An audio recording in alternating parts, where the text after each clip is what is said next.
essential as the ensembles get bigger. And once again, we go back to Beethoven.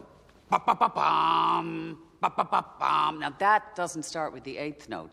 The downbeat, it's silent, right? So someone had to start that clock.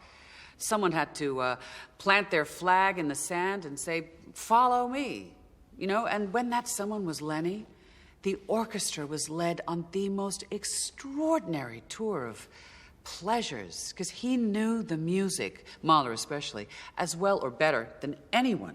And he would often play with the form, because he wanted an orchestra to feel that they had never seen, let alone heard or performed any of that music. So he would do radical things, like disregarding the tempo primo or ending this phrase molto ritardando, even though it had no such marking.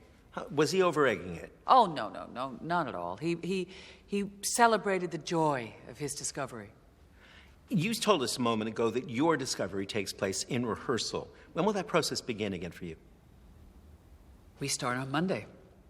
Immediately. With this one, it really is about trying to read the tea leaves of Mahler's intention. I mean, we know a great deal about this with his other symphonies. You know, he was so inspired by the poetry of Rückert that for years he didn't set another author to music, but all of this changes with the five. The five is a mystery. And the only clue he leaves us is on the cover of the manuscript itself. Yes, the dedication to his new wife, Alma. So if you're going to partner with Mahler on his Fifth Symphony, the first thing you must do is try to understand that very complex marriage. And would you say that you have a different interpretation of that marriage than Bernstein did? You mentioned my ethnographic fieldwork in the Amazon. Well, Adam, the Shipibo Kanibo only receive an Icaro or song if the singer is there, right, on the same side of the spirit that created it. And in that way, the past and the present converge. It's the flip sides of the same cosmic coin. That definition of fidelity makes sense to me.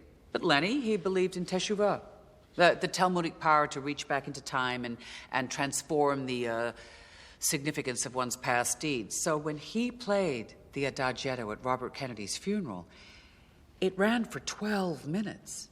He treated it as a mass. Yeah, right.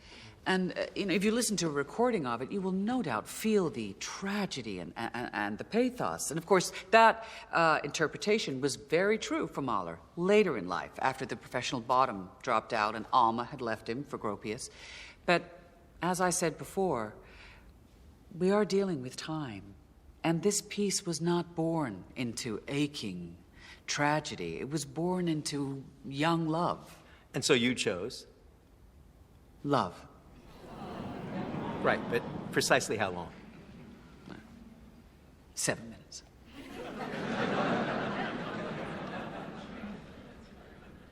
I was so taken by what you said to Adam about interpretation and specifically about feelings, and that you chose love.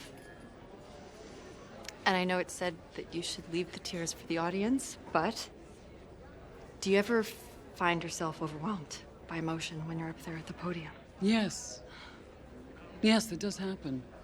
There's an expectation-reward cycle with some works, and there's spots in them that I find so incredible that when I'm conducting, it's not that I'm rushing exactly, but I just can't wait to get to that spot. And yeah, it does it every time.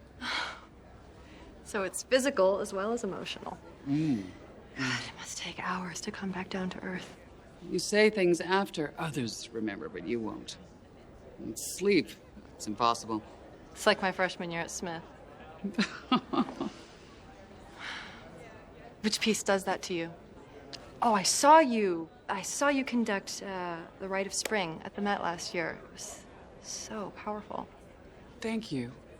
Thank you. It's the 11 pistol shots. It's a prime number that strike you as both victim and perpetrator. You know, it's not until I conducted it that I became convinced we're all capable of murder. That is a fantastic handbag, by the way. Thank you. I'm glad you like it. Oh, I do. I do.